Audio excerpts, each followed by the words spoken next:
저는 안 먹어봤지만 한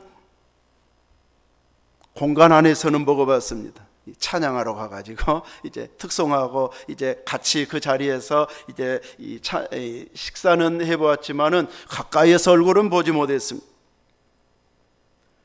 왕의 밥상에서 밥을 먹는다, 왕의 상에 참여한다는 것은 왕의 가족일 때 가능합니다.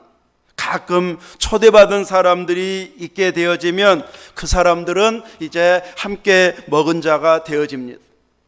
요즘도 누구를 초대해가지고 같이 밥 먹었다네 대단한 것처럼 막 이야기하잖아요. 우리는 그것이 얼마나 대단할까 관심도 없고 또 그럴 여건도 우리가 아니기 때문에 별것 아닌 것처럼 넘어가 버리지만 그 세계에서는 같이 밥 먹는 것을 대단하게 자랑거리로 삼고 있습니다.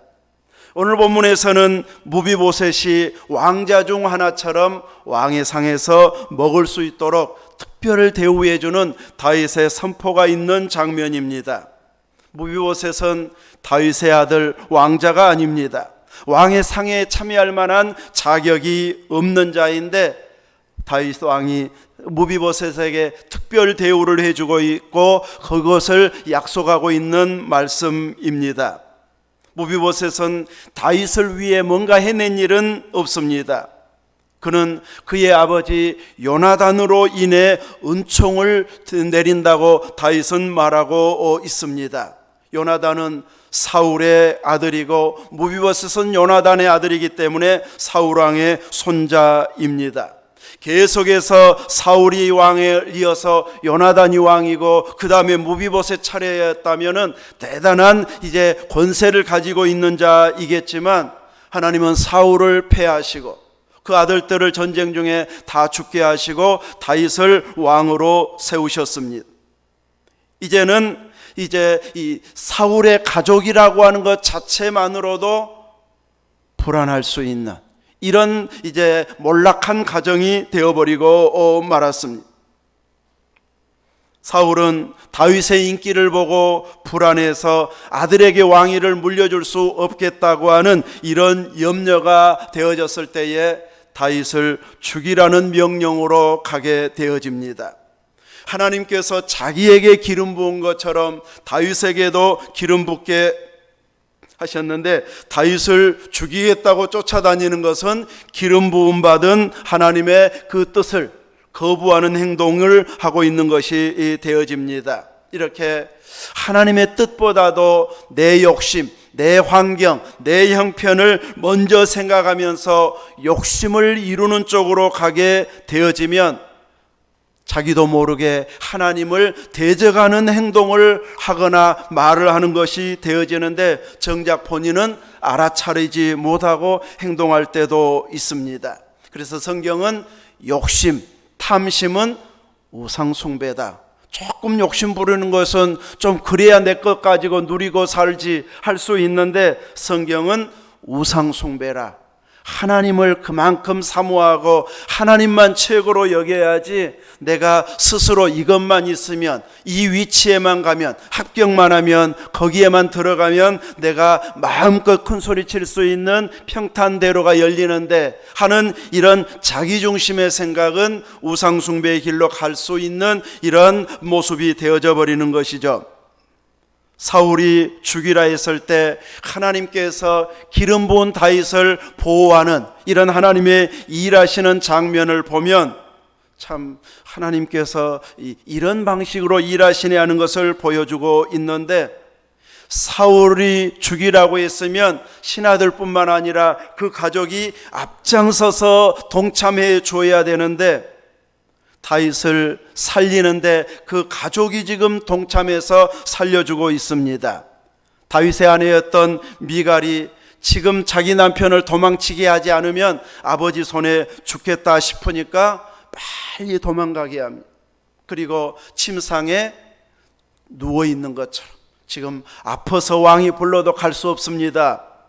이렇게 속여가지고 다윗이 도망갈 시간을 벌어주게 됩니다.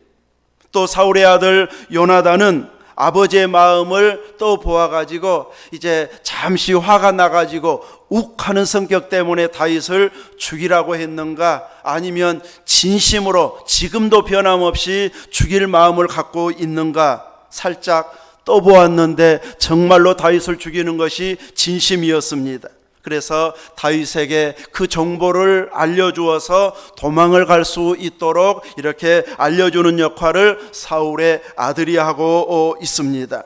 그러면서 서로 이제 이 언약을 맺게 되어지는데, 요나단이 자기를 죽이지 않겠다고 다윗으로 하여금 맹세하게 합니다.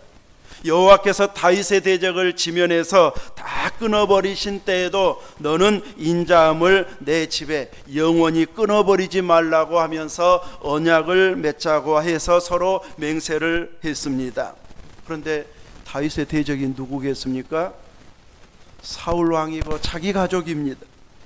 다윗의 대적들을 다 끊어버릴 것을 요나단은 예측하고 있습니다. 그럴 때에도 긍휼을 베풀어서 자기 가족에게는 이렇게 해치지 않겠다고 하는 이런 약속을 해달라고 말합니다. 다윗을 하나님께서 왕으로 세우신다는 것을 믿었기 때문에 자기 생명을 다윗에게 부탁합니다. 미래는 어떻게 될지 몰라도 지금은 자기가 왕자의 신분이고 다윗이 자기에게 부탁해야 할 상황인데, 요나단은 기꺼이 하나님의 일하심의 손길을 믿고 다윗에게 자기 생명을, 자기 가족의 생명을 이렇게 부탁하고 있는데, 다윗은 그 약속을 잊지 않고 지금 시행하고 있습니다. 하나님은 이렇게 하나님의 일하시는 방법은 사울이 죽이겠다고 날뛰고 있는데 그 가족이 피할 수 있는 길을 열어주는 이런 일에 쓰임받게 하고 있습니다. 모세도 마찬가지잖아요. 이 바로가 히브리인들 중에 아들이 태어나면 다 죽이라고 하는 명령이 내려졌을 때 모세를 어디에서 자라게 합니까? 바로의 왕궁에서. 죽이라고 명령한 그 왕궁에서 모세가 자라고 교육받고 훈련받게 해서 모든 이제 이 재능을 겸비할 수 있는 하나님의 쓰심에 합당한 이런 일꾼으로 만들어 가시는데, 바로의 공주를 통해서 그 과정을 이렇게 만들어 가셔서 모세를 돕게 하고 있습니다. 오늘 우리들에게도 끊임없이 환난이 오고 위기 상황이 오고 너무너무 힘들어 지치게 만드는 이런 위험한 상황들이 누구에게나 있습니다. 그런데 하나님의 일하심을 보면 위기 상황은 낙심할 상황은 아닙니다. 하나님의 일하심을 기대해야 할 상황임을 말씀해 주고 있습니다. 그래서 믿음의 사람들은 내게 위기가 왔을 때 낙심하는 자가 아니라 하나님께서 어떻게 이 과정을 극복하게 해가지고 내 믿음을 더 키워가지고 하나님 일하게 하실까 기대하면서 깨어 기도하는 자가 되어진다면 하나님의 일하심을 확실하게 보는 이런 은혜의 길로 하나님은 인도해 주실 것입니다. 여러분에게 위기입니까? 고통입니까? 하나님의 일하심을 기대할 수 있는 시간인 줄로 믿으시기 바랍니다. 다윗은 안정을 찾고 이제 이스라엘 전체의 왕이 되어져서 수도를 예루살렘을 정복해서 예루살렘으로 옮기고 있습니다. 그리고 하나님의 법궤도 다윗성으로 옮김으로 인해서 비로소 이제 하나님의 백성이요 하나님께서 기뻐하시는 나라로 안정되게 통치할 수 있는 기반을 마련했습니다. 바로 이런 때에 사울의 집에 남은 자가 있는가 하면서 찾게 하고 있습니다. 사울의 집에 남은 자가 있으면 뿌리까지 뽑아서 이제 처리하려고 찾는 것이 아니라 요나단으로 말미암아 그 사람에게 은총을 베풀겠다고 하면서 사울의 집에 남은 자가 있는가 찾게 합니다. 그때 요나단에게 아들이 하나가 있는데 다리를 저는 자로서 무비보셋이라고 하는 사람이 있다는 것을 이제 듣게 되어집니다. 사울 왕이 죽고 그 아버지 왕자들이 또 이 사울의 아들들이 죽는 그 상황에서 왕궁에 있는 이제 자들과 그리고 사울의 가족들은 얼마나 위기 상황이었겠습니까? 그래서 이 무비보셋이 5살이면 걸을 수는 있지만 급하게 도망갈 때는 그 아이들 걸음 따라가 가지고는 피할 수도 없습니다. 그래서 유모가 급하게 피하기 위해서 그 5살짜리 아이를 안고 도망을 가는데 얼마나 절박하게 급하게 도망갔는지 그냥 그 아이를 자기도 모르게 떨어뜨리게 되어집니다.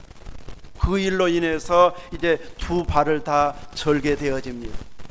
오늘날 같으면 정형외과 가가지고 이제 이 수술하든지 혹은 기부스 해가지고 정상적으로 걸을 수 있게 했겠지만 그 당시에는 이런 의술이 발전된 시대가 아니고 또 드러내놓고 막 치료받을 수 있는 그런 자들이 아닌 몰락한 왕가였기 때문에 이제 숨어 지내고 다친 그대로 지내다 보니까 2발을 다 저는 자가 되어졌습니다. 다윗 자신도 도망자의 그 고통을 알고 있었는데 그때 자기를 도왔던 요나단을 잊지 않고 이제는 그때 받았던 은혜를 소중하게 여기면서 본인이 도울 수 있는 여건이 되어졌을 때 그를 찾아서 돕기로 작정하고 찾게 하고 있습니다. 이제 무비보셋이 다윗 왕 앞에 왔을 때에 무서워하지 말라고 말합니다. 얼마나 두렵겠습니까? 다윗을 대적했던 자의 자손이라면 당연히 이제 죽을 수 있다고 하는 이런 절망감 속에 왔기 때문에 얼마나 두려워하고 무서워했겠습니까? 그런데 다윗은 그 무서워하는 무비보셋을 향해서 무서워하지 말라고 말합니다. 너를 혼내거나 처치하려고 부른 것이 아니라 내 아버지 요나단으로 인하여 은총을 베풀겠다고 하면서 약속을 해주고 있습니다. 무엇을 주겠다고 약속합니까? 사울의 밭, 할아버지 사울의 모든 밭을 다 네 소유로 돌려주겠다고 말합니다. 사울은 이제 왕이 되기 전에도 가난한 자는 아니었습니다. 그는 이제 이 왕으로 있었기 때문에 많은 땅을 가진 자였을 것입니다. 그 모든 땅을 다윗이 이 무비보셋에게 돌려주어 부자로 살 수 있게 해줍니다. 또 하나는 항상 오늘 제목의 말씀처럼 왕의 상에서 먹을 수 있도록 그에게 특별 허락을 해주어서 왕의 영광과 존귀를 힘입을 수 있는 자로 그를 세워주고 약속하고 있습니다. 아무리 많은 밭을 주어도 본인이 다 지을 수 있는 그런 건강 상태, 몸 상태는 아닙니다. 그래서 그 모든 밭을 관리할 자로 시바에게 명령해서, 시바는 아들이 15명이고 종이 20명인 상당한 재력가이고 힘을 가진 자인데 그가 이제 다윗의 무비보셋의 종으로 이제 무비보셋을 잘 섬기도록 하고 있습니다. 그래서 사울의 그 땅을, 무비보셋에게 준 그 땅을 시바로 하여금 다 관리해서 항상 이제 먹을 것이 준비되도록 무비보셋을 위해서 일하게 하고, 그 집안에 있는 모든 종들은 다 이제 무비보셋의 종이 되게 하는 이런 영광스러운 삶을 살도록 허락해 주고 있습니다. 무비보셋이 큰 공로를 세웠기 때문입니까? 아니었습니다. 누구 때문에요? 아버지 요나단 때문에. 다윗이 생명을 건질 수 있도록, 사울의 눈을 피해서 피난할 수 있도록 도와주었던 그 아버지 요나단으로 인해서, 요나단에게 그 상급을 주고 싶지만 지금은 죽은 자이기 때문에 그 아들에게 아버지를 대신해서 은총을 베풀고 있는 장면입니다.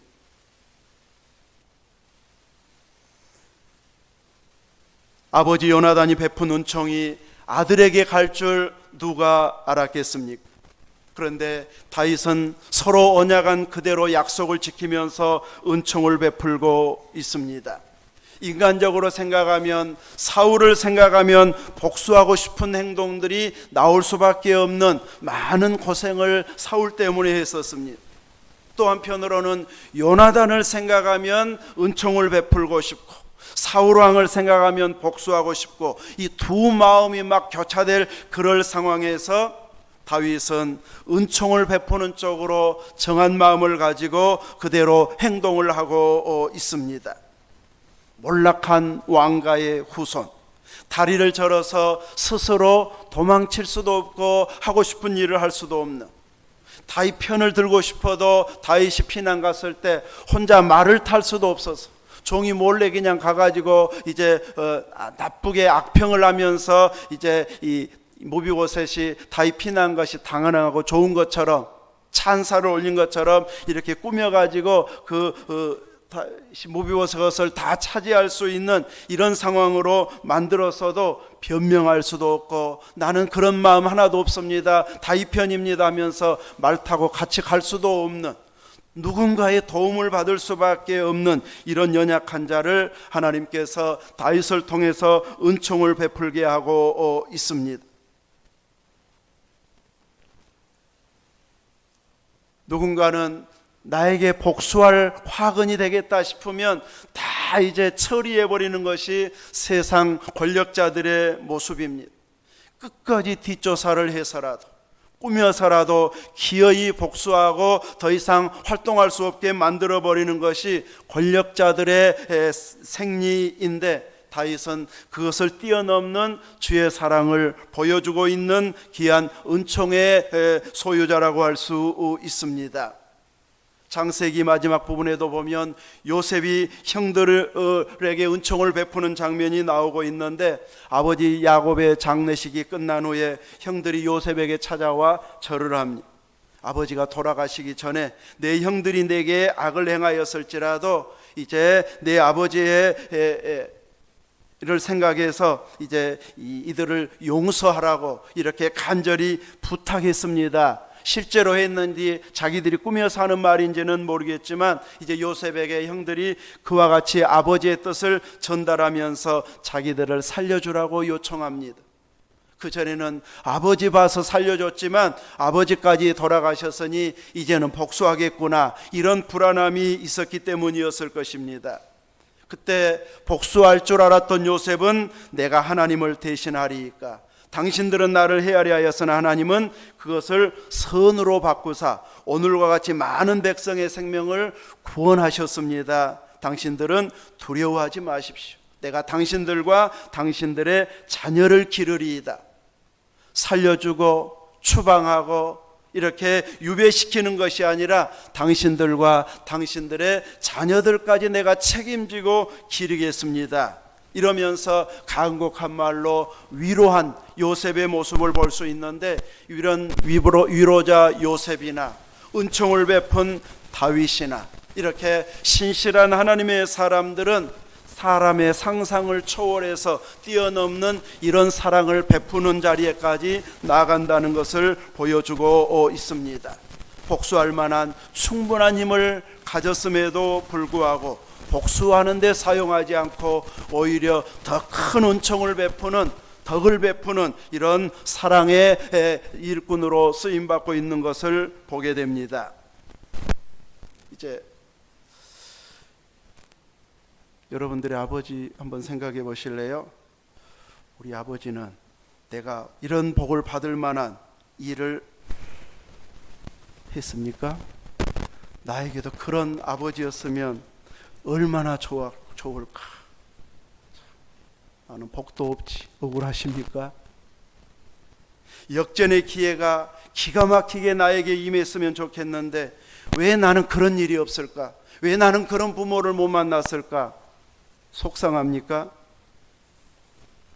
우리의 영적인 신분을 가만히 생각해 보십시오. 바로 내가 그런 은총을 받은 주인공임을 알게 될 것입니다. 우리는 예수님의 십자가의 사랑을 받은 자들입니다. 우리는 죄로 말미암아 영원히 지옥 형벌을 받아야 할 자들이었습니다. 인류 중에 한 사람도 빠짐없이 죄 가운데 태어났기 때문에 다 지옥으로 갈 수밖에 없는, 영원히 불구덩이에서 고통당할 수밖에 없는 자요, 바로 우리도 거기에 포함된 자들이었습니다. 그런데 지옥 갈 우리들을 예수 그리스도의 십자가의 희생의 피를 믿게 해서 예수님을 오늘 나의 주 나의 하나님으로 믿게 해서 이제는 지옥행이 아닌 영원한 천국 백성으로 신분을 바꾸어 주셨습니다. 우리는 왕의 상에서 먹을 수 있는 존귀한 신분이요 영광스러운 자의 주인공이 바로 우리들이 되어졌습니다. 우리는 왕의 밥상인 성찬에 참여하는 자가 되어졌습니다. 성찬에 참여하는 것이 별것 아닌 것처럼 내가 조금 잘못하면 나는 이제 그 참여 안 해야 돼 이렇게 생각해도 될 별것 아닌 상이 아닙니다. 우리가 참여하는 성찬은 왕의 상에 참여하는 놀라운 사랑이요 영광스러운 상입니다. 그래서 우리는 어떻게 죄를 지었든지 기어이 회개해서 그 왕의 밥상에 참여할 수 있는 영광스러운 신분으로 우리 자신을 만들어가야 됩니다. 예수님의 피공로 의지해서 나는 부족하지만 주님 사랑 때문에 십자가의 사랑 때문에 이 영광의 상에 나도 참여합니다 하면서 그 영광스러운 신분임을 보여주어야 할 것입니다. 더 나아가서 성찬뿐만 아니라 일상에 우리가 먹고 마시는 것까지 하나님의 영광을 위해서 먹고 마시게 되어지면 일반적인 밥상까지 성찬이 되어집니다. 왜냐하면 주님과 더불어 먹고 마셔서 주님의 영광을 위해서 일하는 힘을 얻는 상이기 때문에 우리는 거기에 주님을 초대하게 되어지면 왕의 상에 같이 동참하는 이런 영광스러운 자가 되어집니다. 우리는 거기에까지 나아가는 왕의 상에 참여하는 자가 되어져야 할 것입니다. 여러분의 신분은 아무리 세상에서 인정하지 않고 나도 인정하지 않아도 예수님을 구주로 영접한 자들의 신분은 하나님의 자녀입니다. 천국 백성입니다. 사망이나 생명이나 천사들이나 권세들이나 현재일이나 장래일이나 능력이나 높음이나 기쁨이나 다른 어떤 피조물이라도 우리를 우리 주 예수 그리스도 안에 있는 하나님의 사랑에서 끊을 수 없다고 로마서에는 말씀하고 있습니다. 그 영광스러운 존귀한 자가 바로 우리들, 예수 믿는 우리들입니다. 하나님의 특별한 사랑의 대상이 바로 저와 여러분입니다. 믿습니까? 아무리 형편없고 절망할 상황이 내게 놓여 있어도 우리는 하나님의 특별한 사랑을 은총을 받은 존귀한 자들입니다. 우리는 그 감동을 고백하고 표현하고 감사함으로 내가 이렇게 하나님의 은혜로 존귀한 자가 되어졌습니다. 끊임없이 표현하는 자가 되어져야 할 것입니다. 세상은 이 영광을 모르기 때문에 우리를 제대로 평가할 자가 없습니다. 함부로 말하게 되어질 것입니다. 어쩌면 우리 자신들도 내가 이렇게 대단한 신분인 줄 모르고 비하하기 일수인 이런 삶을 살아왔을 수도 있습니다. 그러나 성경대로가 맞다면 우리는 영광스러운 신분이요 왕의 자녀, 하나님의 자녀입니다. 하나님이 인정하고 있는데 성경이 선포하고 있는데 내 짧은 지식으로 나를 비하시키지 마십시오. 우리는 이렇게 예수님으로 말미암아 존귀한 자가 되어졌습니다. 아무리 두 발을 절어서 다른 사람의 도움을 받아야 살아갈 수 있는 이 땅의 삶이라 할지라도 하나님은 그 제대로 활동할 수 없는 것까지 감안해서 대신 해줄 자까지 다 붙여주셔서 영광스럽게 살 수 있도록 은혜를 베풀어 주셨습니다. 사탄이 자꾸 끄집어내가지고 안 좋은 것을 생각나게 하는 그것을 묵상해가지고 비참한 자신의 모습을 자꾸 묵상하는 자 되지 말고 주님이 주신 놀라운 영적 상을 그대로 누리는 존귀한 자로 살아가는 우리들이 되도록 그 묵상을 계속하는 자가 되어야 할 것입니다. 내가 이렇게 주님의 놀라운 사랑을 받은 자로서 나를 이렇게 사랑해 주신 예수님을 깊이 생각하십시오. 히브리서 3장에서처럼 예수님을 깊이 생각하라고 말합니다. 우리 모든 믿음의 사람들은 깊이 고민하고 생각하는 것이 건강 문제, 물질 문제가 아닌 예수님을 깊이 생각해야 됩니다. 나는 그런 대접을 받을 만한 충분한 일을 한 자가 아닌 무비보셋과 같은 형편에 있는 자들이지만, 그런 대단한 인물도 아니지만 주님의 값없는 사랑으로 인해서 우리는 이렇게 존귀한 자가 되어졌습니다. 이 존귀함은 내가 상상한 것보다도 100배, 1000배, 10,000배보다 더 귀하고 더 크고 귀합니다. 우리가 몰라서 낙심합니다. 몰라서 함부로 생각하고 말하게 되어집니다. 이제 주님이 주신 이 영광을 제대로 아는 자 되시기를 바랍니다. 그리고 풍성하게 누려서 주님의 사랑을 끊임없이 고백하고 표현하고 감사함으로 세상이 주는 것은 늘 목마르고 또 목마르게 만들지만, 우리는 영원한 만족을 주신 왕의 상에 참여하는 존귀한 신부님을 늘 되새기면서 주님과 더불어 먹고 마시는 이런 영광스러운 왕의 상에 참여하는 자로 살아가시길 주님의 이름으로 축원합니다. 아멘. 감사합니다.